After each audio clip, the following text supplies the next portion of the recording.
Good morning. Here's what you need to know.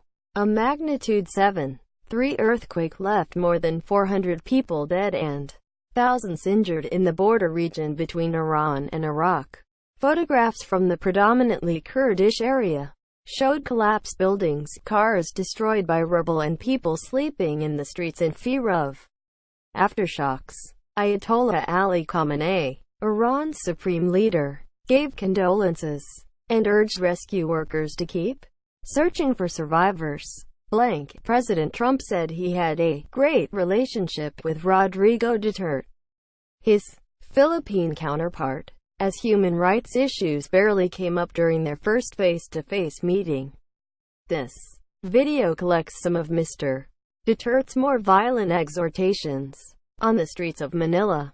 Meanwhile, police clashed with protesters near the American embassy. Our photographer documented the 12-day trip.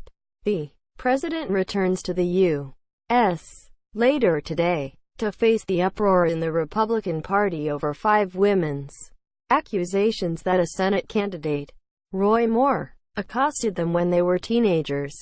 Myanmar's military said that an internal investigation had exonerated its security forces of all accusations of atrocities against Rohingya Muslims.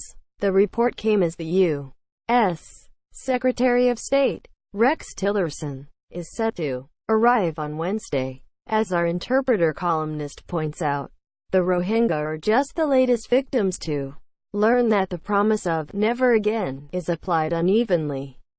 And Bob Geldof, the Irish musician and activist above, called Aung San Suu Kyi a handmaiden to genocide as he returned an award to protest her response to the crisis.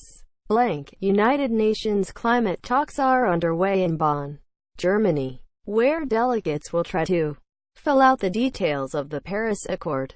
A U.S. presentation promoting the role of efficient coal, gas and nuclear in fighting climate change was disrupted by protesters and subjected to harsh questioning by delegates. The presentation, the only scheduled public appearance by top Trump administration officials at the 2-week meeting, came the same day that a new study showed increases in coal burning in China and India had driven up global emissions after 3 years of plateau.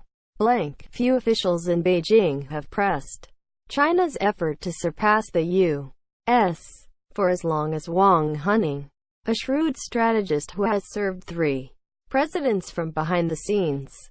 Our Beijing bureau chief takes a closer look at Mr. Wang, 63, who is one of President Xi Jinping's most influential confidants, and one who has brought a steadfast vision and purpose to China's rivalry with America. Finally, The Times magazine savors the triumphs of contemporary Asian American cuisine. The movement's rise began with the Korean-American chef David Chang's Momofuku, which opened in New York in 2004 and was followed 4 years later by Roy Choi's Kogi barbecue truck in Los Angeles. But this history goes back much further. And today Asian American chefs are radically changing the culinary landscape. 3 shared recipes meaningful to them. Qualcomm rejected the $105 billion takeover offer from Broadcom, calling the rival chipmaker's price too low. Speculation is rife on whether Broadcom will now go hostile. General Electric, America's largest industrial company, cut its dividend for only the 2nd time since the Great Depression. Amid a major restructuring, its stock price has fallen by 35% this year. Steve Jurvetson, a founding partner of one of the best-known venture capital firms in Silicon Valley and a board member of Tesla and SpaceX, is leaving the firm after it began a sexual harassment investigation.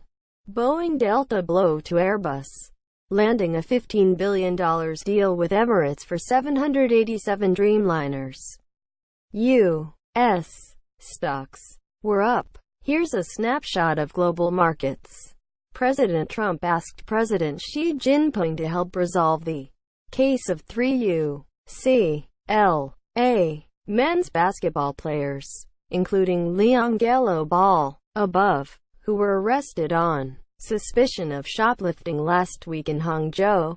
Washington Post. 2 Navy SEALs being investigated in the killing of a U.S. soldier in Mali are also suspected of theft. The New York Times. North Korean troops shot a colleague who was fleeing across the heavily armed border. The soldier was wounded but reached South Korea. The New York Times. Rescuers worked deep into the night, trying to rescue a pod of sperm whales stranded near the northwest tip of Sumatra. The New York Times. An Indonesian wax museum bowed to protests and removed a replica of Hitler in front of an image of Auschwitz. It initially defended the exhibit as fun. Quote, A.P. New U.S. medical guidelines mean that nearly half of all American adults, and nearly 80% of those aged 65 and older, will be judged as having high blood pressure. The New York Times. The FIFA corruption trial started in New York. More than 40 people have already pleaded guilty in the multi-million-dollar bribery scheme. Reuters. Personalized jeepneys are emblematic of the chaotic Philippines, but the colorful converted jeeps could be phased out. CNN. Tips, both new and old, for a more fulfilling life. Should we bother to count calories? Yes and no. Tips for how to handle sexual harassment in the workplace. Recipe of the day. Pick up the Korean condiment gochujang and make this braised chicken dinner. Floating cities have long been the stuff of science fiction, but there are now companies, academics, architects and even a government working together on a sea-setting prototype by 2020.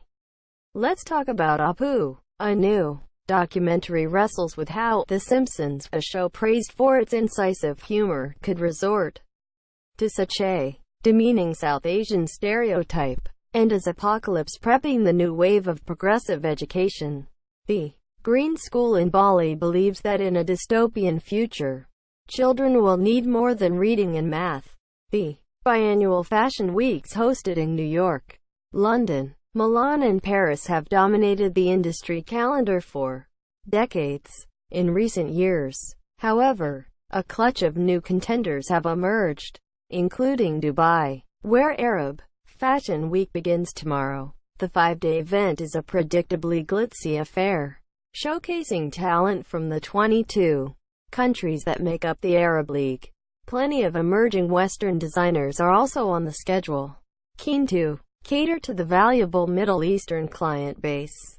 Above, Saudi designer Sadim Al-Shahel. Background. After her fashion show in Dubai last month, expect a broad mix of both Western-style ready-to-wear and modest clothing from the catwalk collections, as a growing global chorus of women demands attire that is in tune both with Islam and the societies around them. Designers are responding with flowing printed tunics and colorful headscarves. Interestingly, designers from abroad are often the more conservative. Modest fashion is becoming a commercial phenomenon. The global Muslim clothing market is forecast to be worth $368 billion by 2021, according to the latest Global Islamic Economy report. With its blend of trends from all over the world, Arab Fashion Week is playing a considerable role in reshaping perceptions of 21st-century Muslim female identity in ways that go far beyond the veil. Elizabeth Patton contributed reporting. Blank. Your morning briefing is published weekday mornings and updated online. Browse past briefings here. We have briefings timed for the Australian, Asian, European and American mornings, and our Australia Bureau Chief offers a weekly letter, adding analysis and conversations with readers. You can sign up for these and other Times newsletters here. What would you like to see here? Contact us at asiabriefing@nytimes.com. Yeah.